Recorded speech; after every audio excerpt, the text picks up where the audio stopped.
Local programming on KRWG Public Media made possible in part by viewers like you. Thank you.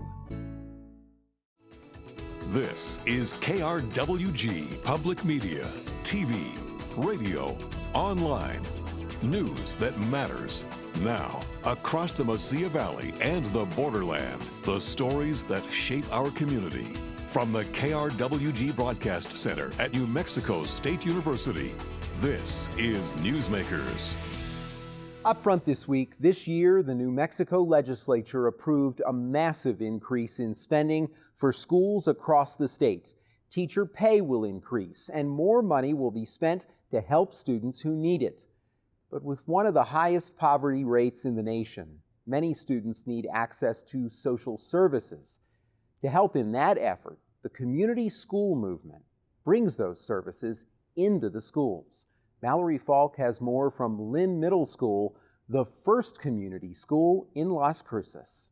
Phoenix Drake's daughter, Mackenzie, was an 8th grader at Lynn Middle School when teachers noticed something was off. My daughter was falling asleep in class a lot, and she was just always tired, and they finally asked her, they were like, what's going on?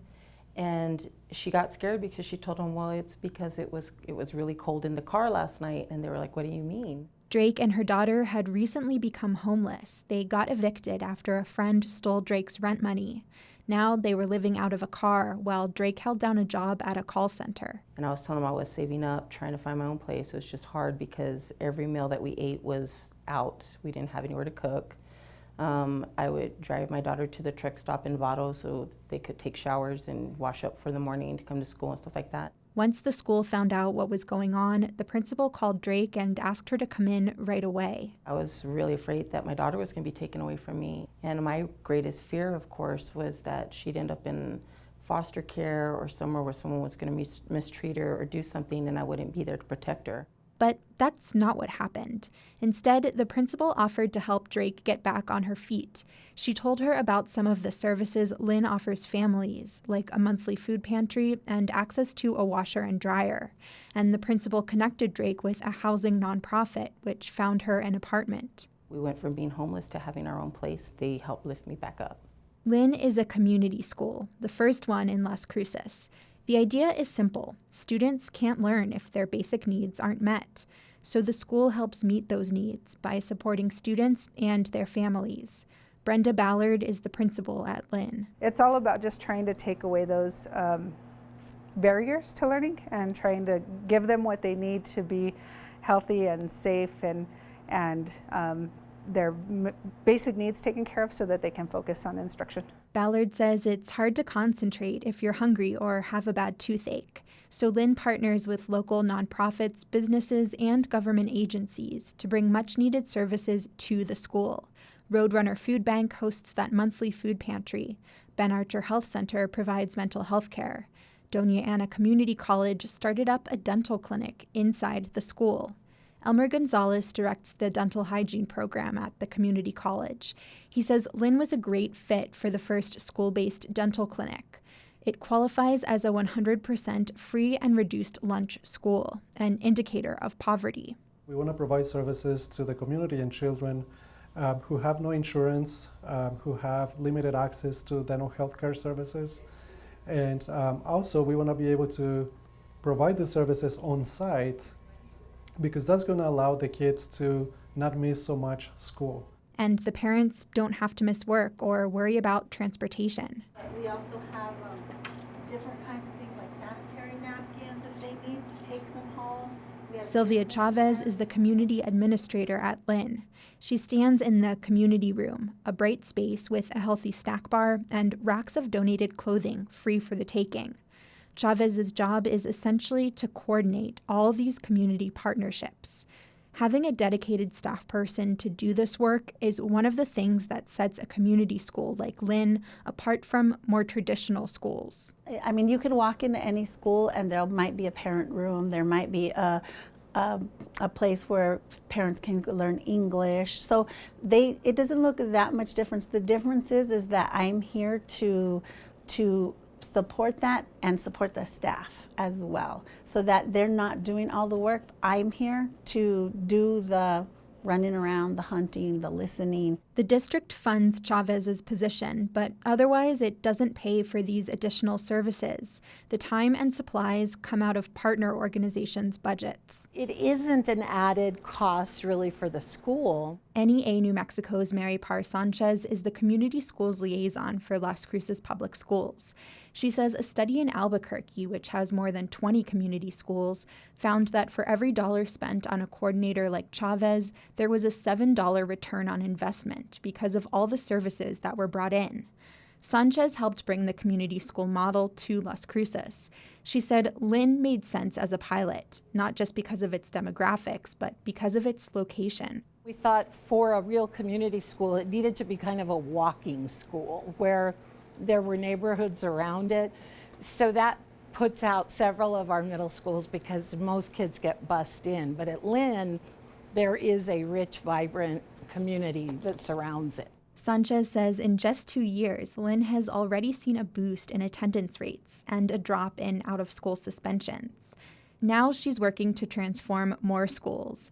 The city of Las Cruces and Las Cruces Public Schools are forming a joint board to expand the model. Mayor Ken Miyagashima says the city may approve up to $70,000 in annual funding to support the effort. The goal is to expand to 3 or 4 new schools next year. For her part, parent Phoenix Drake would love to see more community schools. She says she hadn't been living in Las Cruces for very long when the school stepped in to offer help. They made me feel like I had grown up here, like I had been living here my whole life. Like, you're one of us and we need to take care of you. So it helped us to open up and be real about our situation and tell them exactly what we needed help in, because we're the kind of people that we don't ask for help. We just figure it out. And when we understood that the school really was trying to help us, we felt comfortable enough to be honest, and we were able to receive that help. For KRWG Public Media, I'm Mallory Falk. From K-12 to higher education, and New Mexico State University is providing an important service, teaching college students how to train guide dogs. In depth, here's Michael Hernandez. Throw a party, Troy. Come. Rapsy.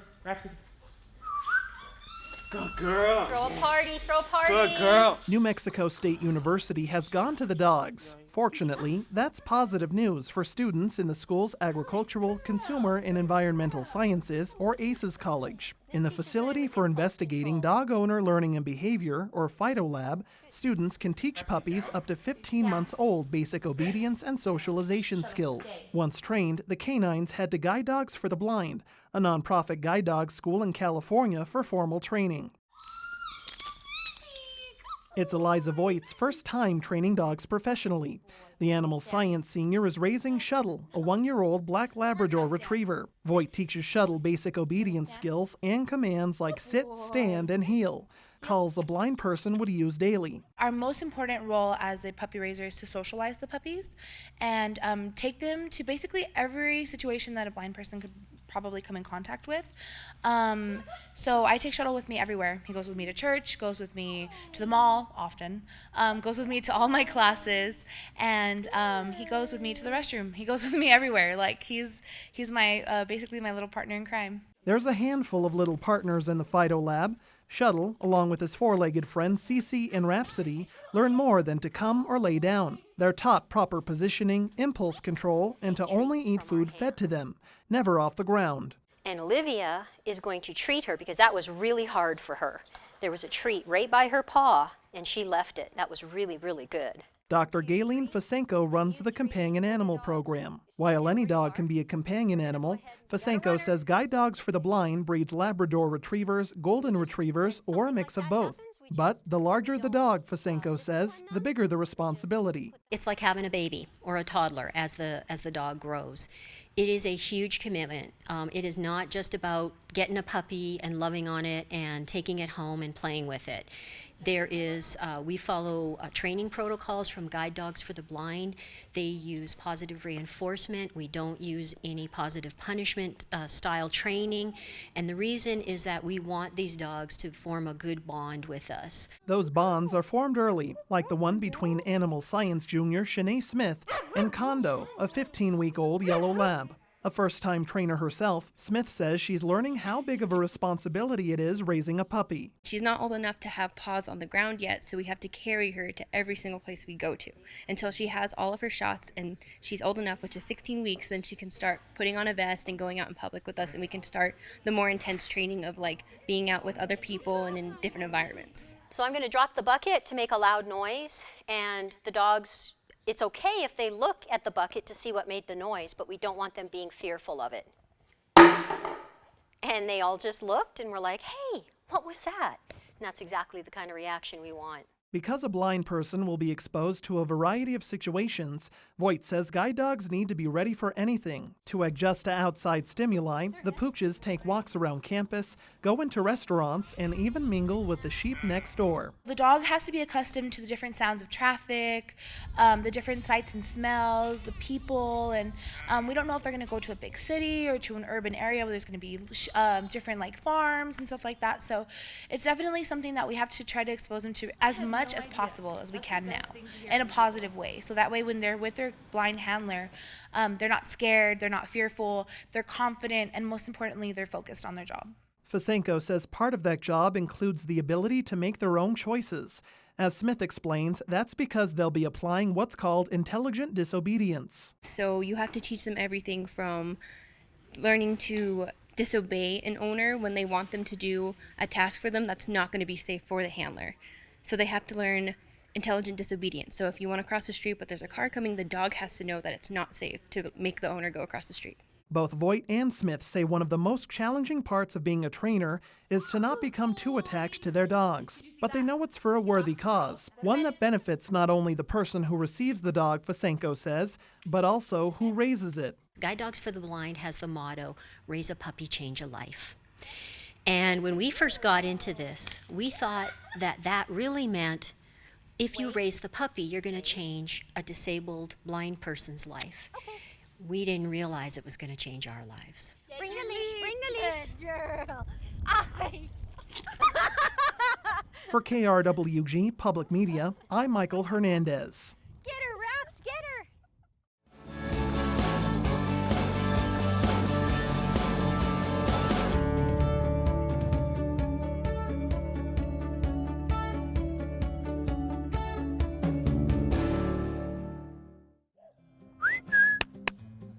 Come here, Rox. Come. Good girl. Good come. Oh, that's a good come right there. How you doing, baby? Good girl. The park was constructed in early 2009, and it opened on May 22nd, 2009.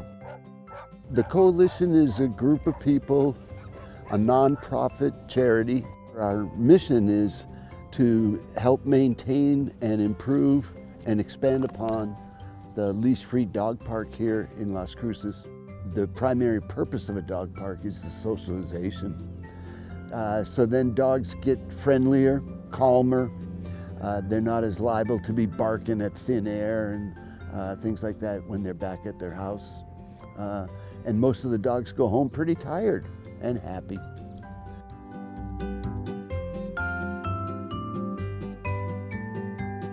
I brought my dog Ricky.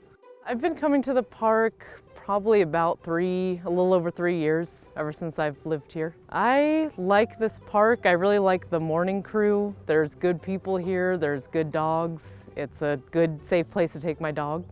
If I don't take my dog to the dog park every day, she probably is a little more antsy and destructive at home. So I'm grateful there's this place I could take her. My dog's favorite thing to do at the park is probably sniffing every other dog.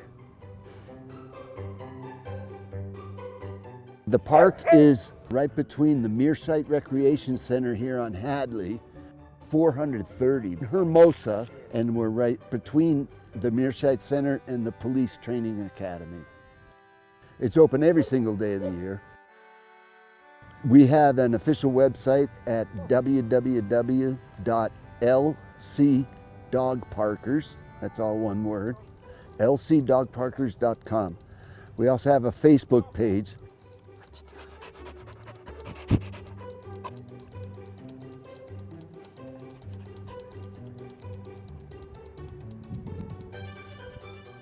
I've always thought of the dog parks as magical. It's unbelievable that you get these dogs, none of them is on a leash, and they're dogs of all kinds, all sizes, and they just mix it up. Some dogs just lay around and do nothing. Others want to sniff everything and mark it. Some dogs want to run around and chase. It's just kind of magical how it works.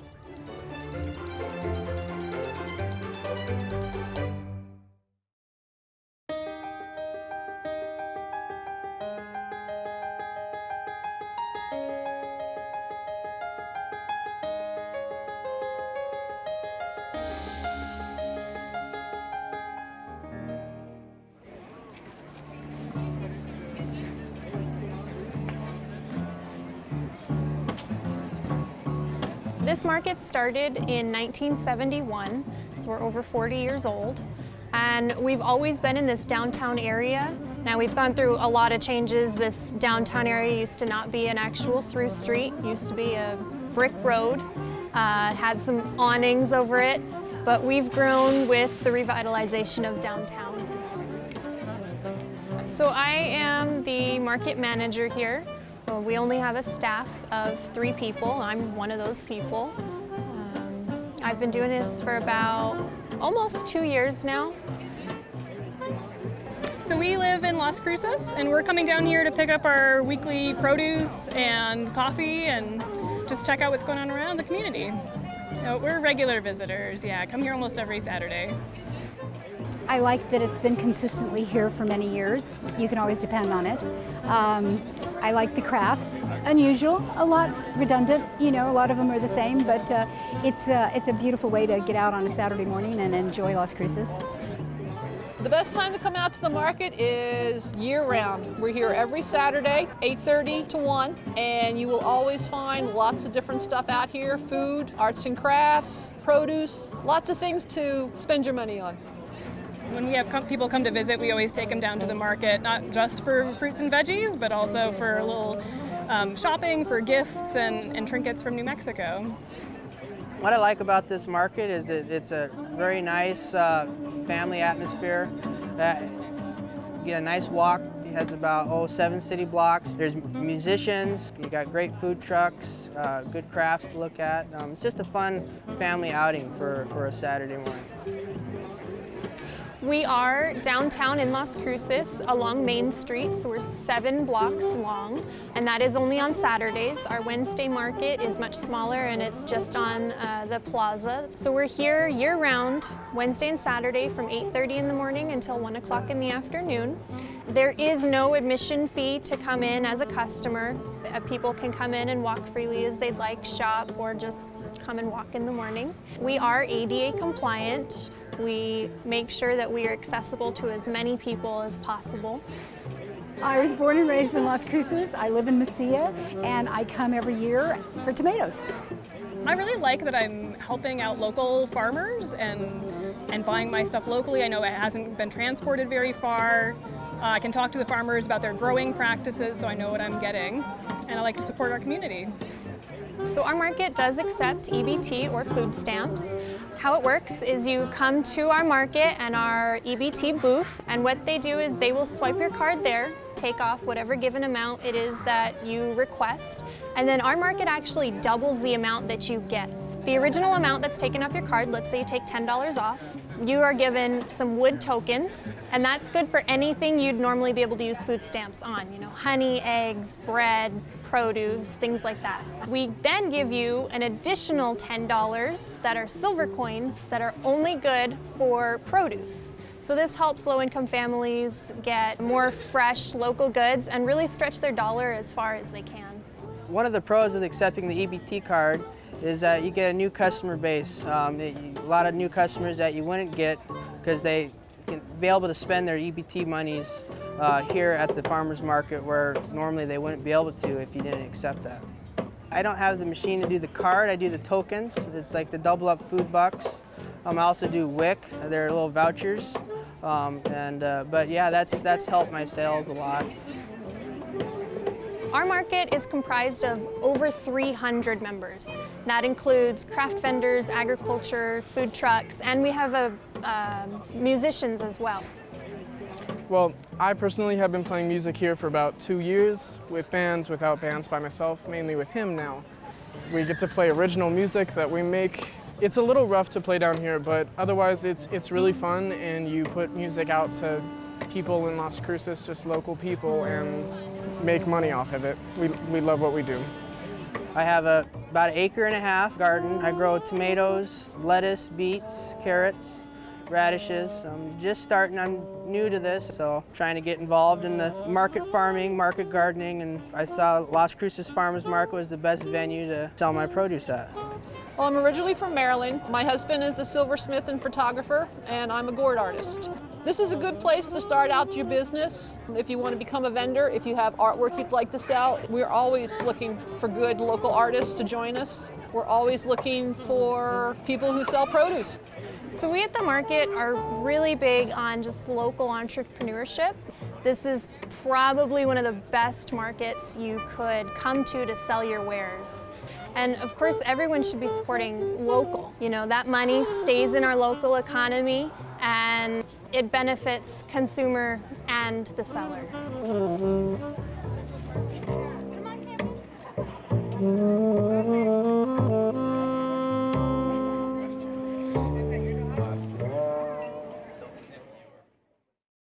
Finally this week, to come up with solutions to environmental problems, engineering students from across the country recently competed in a competition at New Mexico State University.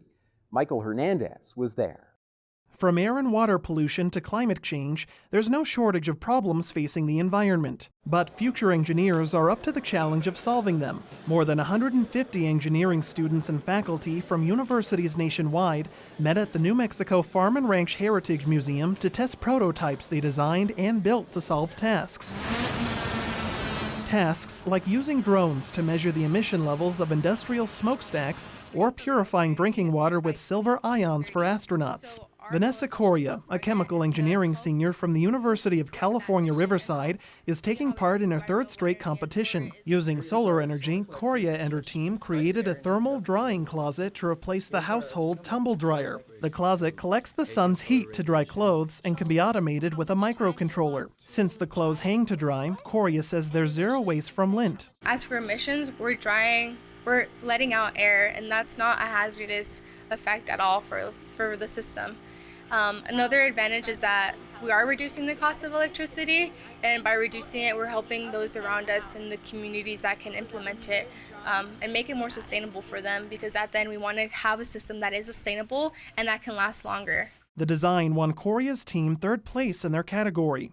A handful of teams from New Mexico State University also competed. Civil engineering senior Fonzo Cini and team developed a special resin that removes phosphorus from runoff waste produced by animals raised in factory farms. We wanted to do this so we can actually help the environment, but at the same time we also wanted a system that was cost effective by making the phosphorus into fertilizer. The thing is that we don't want to throw away phosphorus because it's also a very vital nutrient for growing plants. So if we can retrieve it, that'd be amazing. And with this process, we've been able to actually retrieve a bunch of phosphorus while at the same time removing it.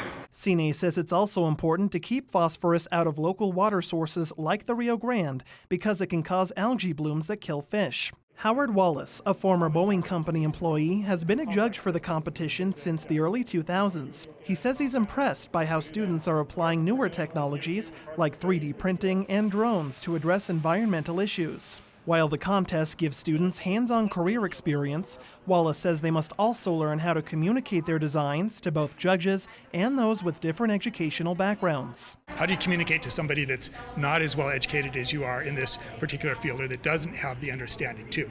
And so it's interesting to see the growth and development and the differences between the teams in those areas. Obviously, some are better prepared in that area than others. It's something they're all going to have to learn, and many of them are facing it right now and realizing that these are important elements for their careers. That's no easy feat, especially when it comes to topics like reverse osmosis, a process to purify drinking water. An NMSU team led by civil engineering senior Kim Featherland aims to reduce the amount of chemicals needed to prevent calcium from building up on the membranes the water flows through. And it just won't allow the water to go through. So after a while, you have to change your membranes out. And it costs a lot of money to do that. And most plants will be using anti-scalants to prevent that happening. And so there's a lot of chemicals being used, and we're trying to prevent that. So we're going to use an electromagnetic device on our prototype, and we actually saw almost a 20% more recovery rate just by using the EMF. Featherland says her team was inspired to improve the technique after learning news of a desalination plant proposed for Santa Teresa. We have a lot of brackish water underneath us. We don't have a lot of fresh water. We need to come up with something in New Mexico to be able to desalinate this water and make it drinkable, and maybe cheaper, maybe not use any chemicals, or maybe use just a little bit of chemicals, but we're hoping to do it with the EMF, electromagnetic field, instead of use of all these chemicals that are negative for the environment. Featherland's team won first place in their category.